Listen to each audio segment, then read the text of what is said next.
नमो नमः। नमस्कार। वर्तनी सुधार के अंतर्गत आज हम एक ऐसे प्रश्न पर विचार करने वाले हैं जो प्रायः संस्कृत या शुद्ध हिंदी लिखने वाले सभी लोगों के मन में आता है कि कहीं पर भी न के स्थान पर न क्यों हो जाता है।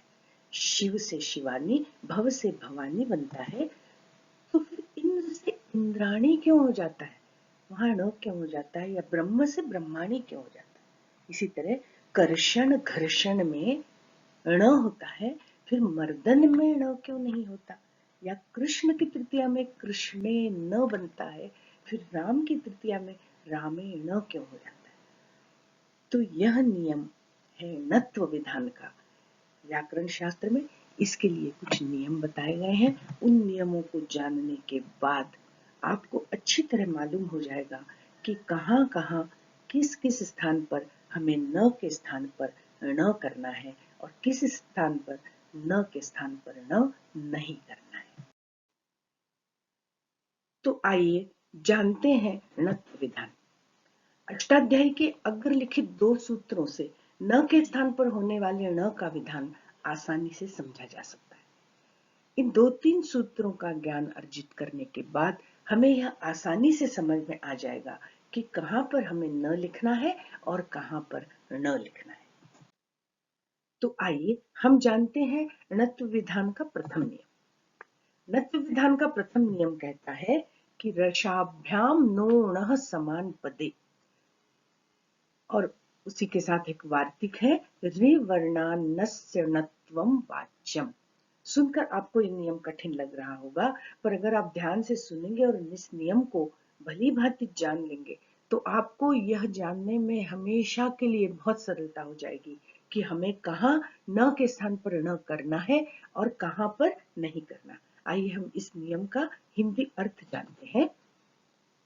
इस नियम का अर्थ है कि समान पद में, अर्थात एक ही पद में, र, श और री।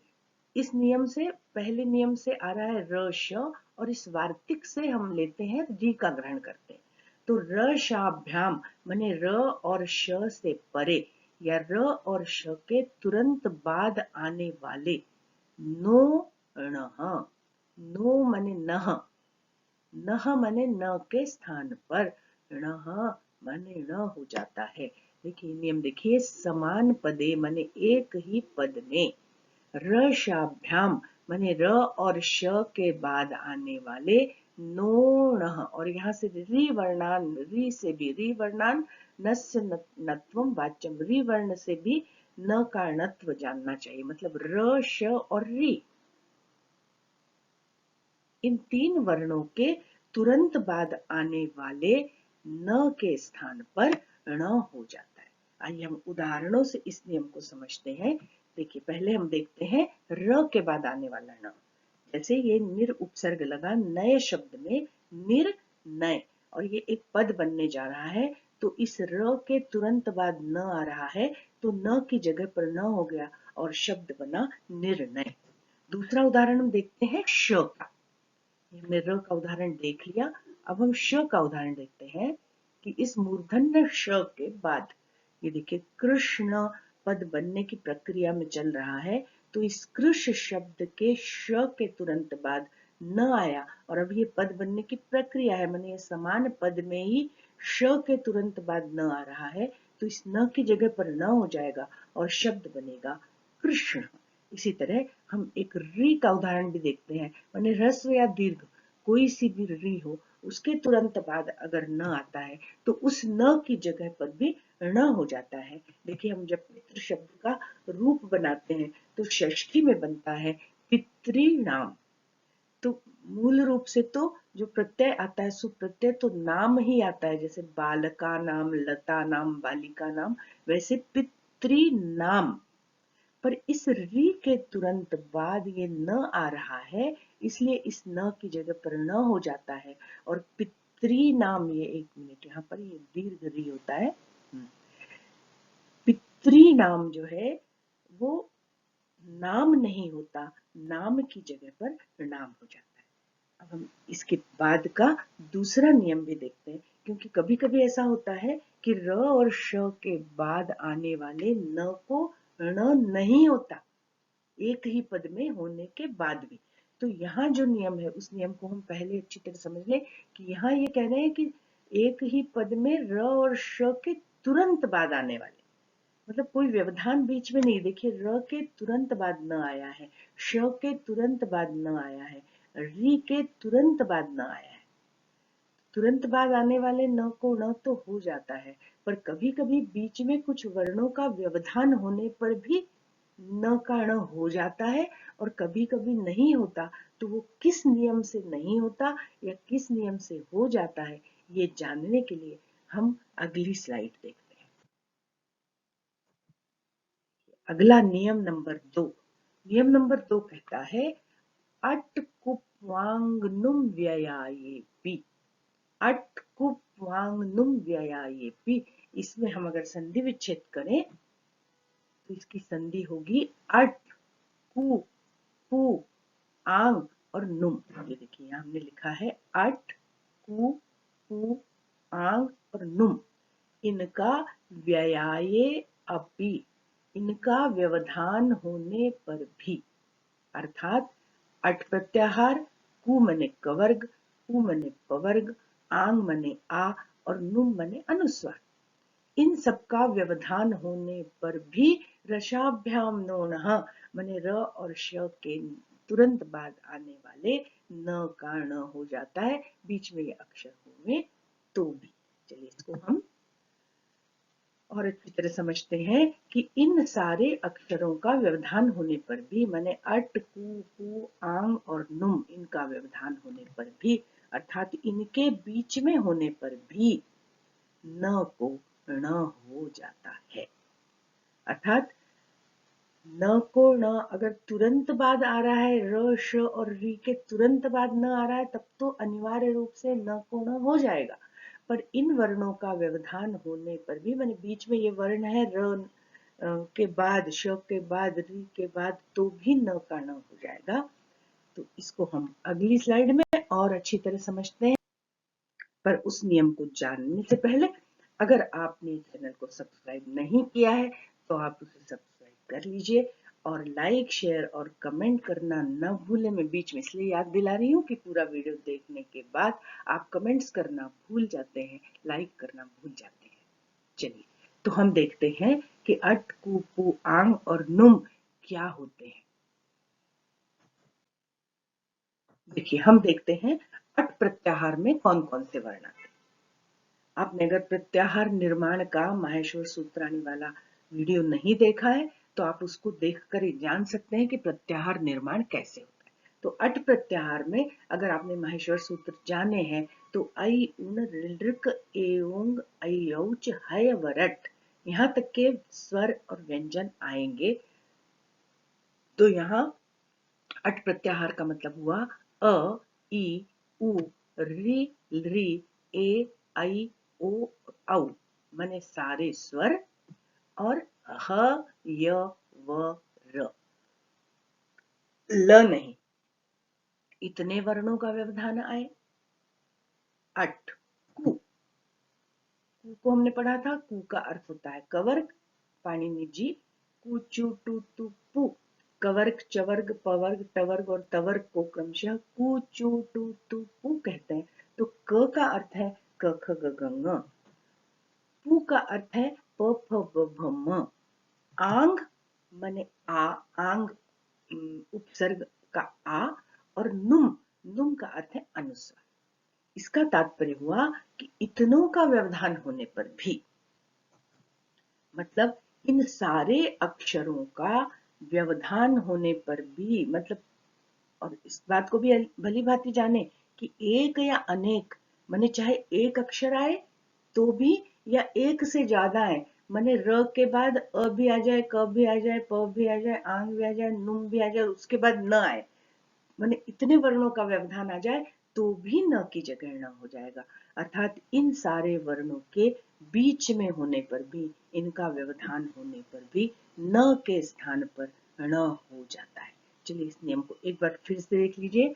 अट कु पु आंग नुम गया ये पी, मतलब अट माने इन सारे वर्णों के, कु माने कवर्ग, पु माने पवर्ग, आंग माने आ और नुम माने अनुस्वार, इन सारों का व्यवधान होने पर भी न के स्थान पर ण हो जाता है। इसका तात्पर्य ये हुआ कि इन सारे वर्णों के अलावा अगर कोई व्यंजन या स्वर तो सारे आ गए अ से लेकर औ तक, तो इन वर्णों के अलावा माने कु और पु के अलावा और ह य व र के अलावा यदि किसी दूसरे व्यंजन का व्यवधान आएगा तो न की जगह पर न नहीं होगा। देखिए हम उदाहरणों से इस बात को अच्छी तरह समझते हैं। ये हमने ऊपर सारे व्यवधान वाले अक्षर लिख दिए हैं। एक उदाहरण हम लेते हैं, ग्रामाणी। देखिए ग्रामाणी में ये ग्र में यहाँ पर र है और उसके बीच में इतना व्यवधान आया और उसके बाद न आया, फिर भी न की जगह पर ण हो गया। देखिए इस हम ग्रामाणी शब्द का हम वर्ण विच्छेद करके देखते हैं तो ग है, उसके बाद र है, र, उसके बाद ग्रा आ है, ग्रा, फिर है म, फिर है आ और फिर आया है न और फिर ई। तो देखिए इस र के बाद आ रहा है न और व्यवधान है बीच में। देखिए किसका किसका है, आ का है, दो जगह आ का व्यवधान है और ये कह रहे हैं आंग का व्यवधान आए तो भी न कोण हो जाएगा। और दूसरा ये म का व्यवधान आया है और ये म कहाँ है, ये पू में है। म जो है पवर्ग का वर्ण है, प फ ब भ म। तो ये इतने वर्णों का व्यवधान आया आ म और आ का, फिर भी इस न की जगह पर न हो गया और शब्द बना ग्रामाणी। एक और उदाहरण देखते हैं, जो हमने शुरू में कहा था कि इंद्र को इंद्राणी और ब्रह्म को ब्रह्माणी क्यों हो जाता है, तो यहाँ पर भी देखिए ये द्र है। इस द्र में ये इसका यदि हम वर्ण विच्छेद करें तो ई आधा न, फिर द, नहीं सॉरी द, इसको हम मिटा देते हैं,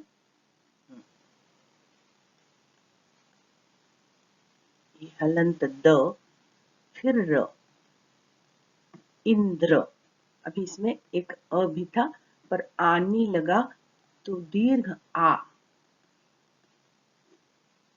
और फिर नी है जैसे भवानी शिवानी में नी है, पर ये देखिए र के बाद ये न आ रहा है और बीच में आ का व्यवधान आ रहा है और ये कह रहे हैं कि आ का व्यवधान आने पर भी न की जगह पर न हो जाएगा तो इंद्र से इंद्राणी और ब्रह्म से ब्रह्माणी बनेगा। उदाहरण हम और देखते हैं, श का उदाहरण देखते हैं। अभी हमने र का उदाहरण देखा, अब हम श का उदाहरण देखते हैं। देखिए शिष्याणाम शब्द है, यहाँ पर शिष्य, इस श के बाद आया है न, नाम का न और वो नाम हो गया और ये इतने वर्णों का व्यवधान है। तो आइए हम देखते हैं किन किन वर्णों का व्यवधान है। तो देखिए शिष्य में सबसे पहले है श, फिर ई,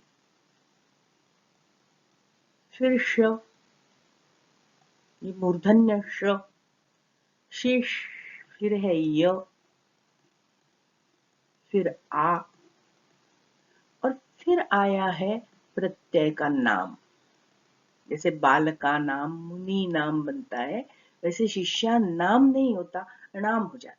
तो देखिए क्या हुआ, वो कह रहे र और श के बाद आने वाले न को न हो जाता है। तो देखिए श के बाद आ रहा है न और कब हो जाता है, तुरंत बाद आने पर तो हो ही जाता है, पर अट कु आंग का व्यवधान होने पर भी हो जाता है। तो हम देखते हैं य किस में आ रहा है, ये देखिए अट में आ रहा है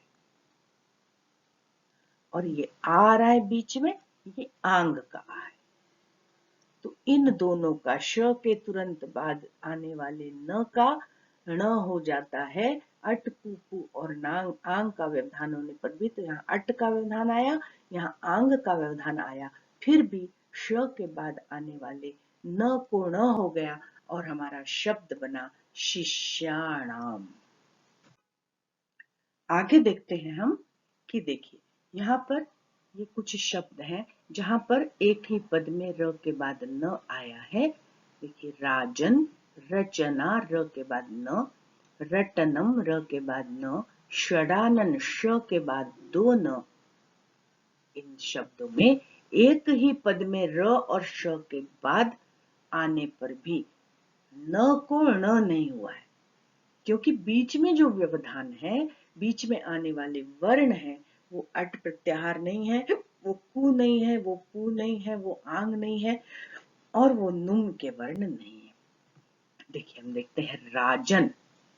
राजन के बीच में ये ज और अ आया है, तो अ तो है अट प्रत्याहार का, आ भी है अट प्रत्याहार का। देखिए हम लिख के देखते हैं कि र, आ, ज, अ और फिर है न। तो देखिए यहाँ पर जो व्यवधान आया है र और न के बीच में, वो आ आया है। ये आ तो आंग के अंतर्गत है, इसके आने पर न को ण हो जाता है, अ आने पर भी न को ण हो जाता है। पर ये जो ज आया है, ये कवर्ग या पवर्ग का वर्ण नहीं है, ये चवर्ग का वर्ण है। इसलिए इस ज का व्यवधान होने के कारण ये न की जगह पर न नहीं हुआ, क्योंकि ये ज इनमें से नहीं है, अट, कु, पु, आंग और नुम में से नहीं है। वही स्थिति यहाँ पर है। ये च भी चवर्ग का है, कवर्ग और पवर्ग का नहीं है, इसलिए भी रचना में र के बाद आने पर भी न को ण नहीं हुआ। इसी तरह रटनम, र के बाद आया है ट, और ट जो है कु या पु का वर्ण नहीं है, ये टू का वर्ण है, मतलब टवर्ग का वर्ण है, इसलिए न की जगह पर न नहीं हुआ। इसी तरह षडानन में भी ये ड जो आया है, ये टवर्ग का वर्ण है, कवर्ग या पवर्ग का वर्ण नहीं है, इसलिए यहाँ पर भी श के बाद आने पर भी न के स्थान पर ण नहीं हुआ है। आशा है आपको यह बात अच्छी तरह समझ में आ गई। एक बार फिर से इस बात को अच्छी तरह समझ लें कि र और श और री इनके तुरंत बाद आने वाले न को तो न हो ही जाता है, पर इनके बीच यदि अट, कु, पु, आंग और नुम इन वर्णों का व्यवधान हो तो भी न के स्थान पर न हो जाता है। पर इन वर्णों के अलावा यदि किसी दूसरे वर्ण का व्यवधान हो तो न की जगह पर न नहीं होता।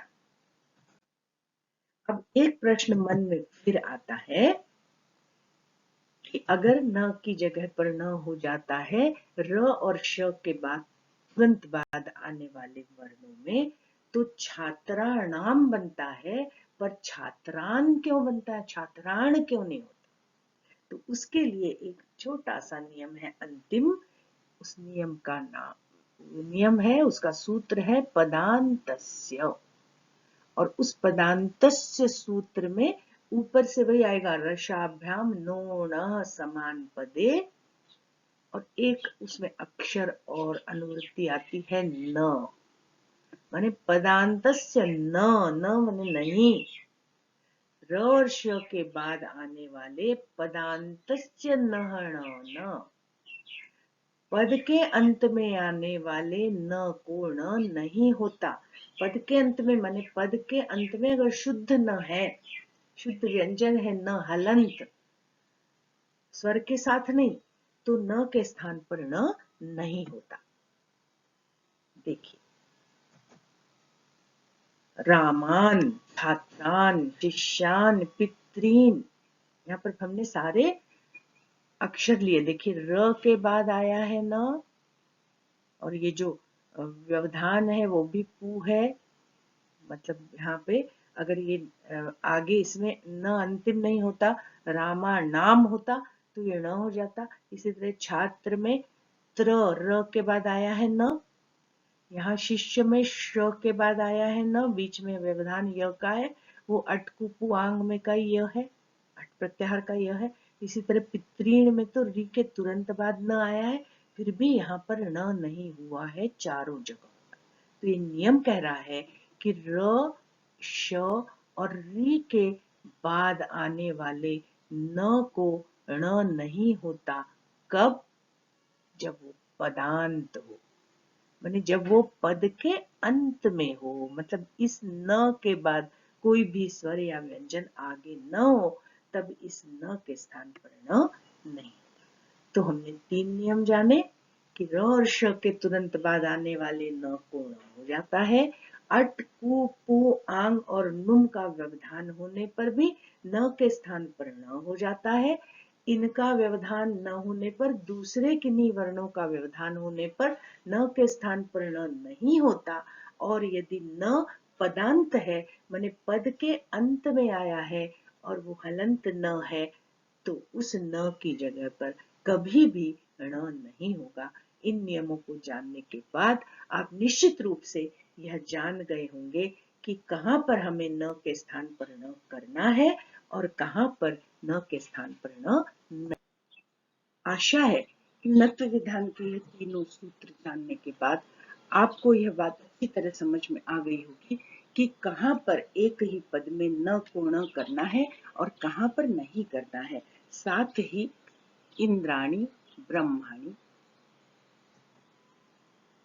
घर्षण और घर्षण, रामेण और छात्रेण,